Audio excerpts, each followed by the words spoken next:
এই ছ্যাঁকা খাওয়া মার্কা প্রশ্ন তোমরা আমাকে দিও না। আসসালামু আলাইকুম। ওয়ালাইকুম আসসালাম। হুজুর, আমার একটি মেয়ের সাথে 4 বছরের সম্পর্ক রয়েছে। আমি তাকে অনেক ভালোবাসি, সেও আমাকে অনেক ভালোবাসে, কিন্তু আমাদের পরিবার মেনে নিতে চায় না। এমন অবস্থায় আমি কি করব? পালিয়ে বিয়ে করা যাবে কি? জোশ দেখেছেন, বিয়ে সে করেই ছাড়বে। আমি আমার বাবা এবং মাদেরকে বলবো, যে যাকে পছন্দ করে নিজ দায়িত্বে মিলিয়ে দেন, বাধা হওয়ার চেষ্টা করবেন। আর একটা কথা বলবো, আজকালকার হাজার হাজার যুবকদের পছন্দের নারীর অন্য জায়গায় বিয়ে হয়ে যায় জাস্ট টাকার জন্য, যুবক ভাইরা আমার। এবং আমি মনে করি জাস্ট টাকার জন্য হাজার হাজার পুরুষ তার পছন্দের মেয়েকে জীবন থেকে হারিয়ে ফেলে, সেই মেয়েটা অন্য বাসার বউ হয়ে যায়। তা আমি বলবো যে বাবু, আব্বা আম্মাকে একটু বোঝাবার চেষ্টা করো। বোঝাবা কেমনে? Let me give you some example on this matter. কিছু উদাহরণ দেওয়ার চেষ্টা করি। তোমার বাবা তোমার ঘরে আছে, অথবা তুমি খেতে বসেছো বাবার সঙ্গে মায়ের সঙ্গে, একটা ওয়াজ বাজায় দিবা মিজানুর রহমান আজহারি হুজুরের ওয়াজ, অথবা আমার একটা ওয়াজ বাজায় দিবা অল্প বয়সে বিয়ে করলে লাভ কি কি আছে।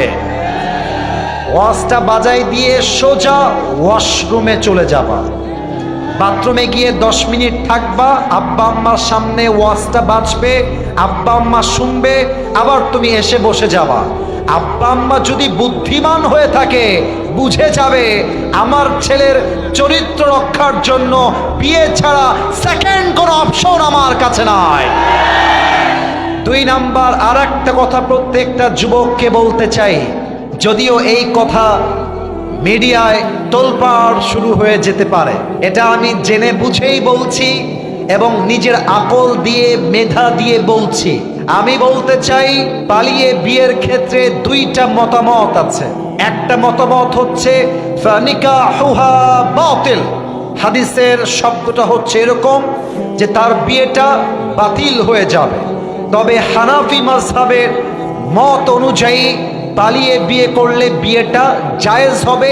2টা মতামত এই ক্ষেত্রে আছে। আমি উভয় মতামতকে শ্রদ্ধার সাথে সম্মানের সাথে রেখে বলছি, যদি আব্বা আম্মা দেখে যে আমার ছেলেকে বিয়ে না দেওয়ার জন্য, আমার মেয়েকে বিয়ে না দেওয়ার জন্য আমার ছেলে জিনায় জড়াচ্ছে, আমার ছেলে অবৈধ হারাম সম্পর্কে জড়াচ্ছে, in spite of knowing all these things, এই সব কিছু জেনেও যদি আব্বা আম্মা বিয়ের উদ্যোগ না নেয়, এলাকার আলেমকে ধরে এনে পছন্দের মেয়েকে 3 কবুল পড়ে বিয়ে করে ফেলবা। আমি কেন বললাম এই কথা?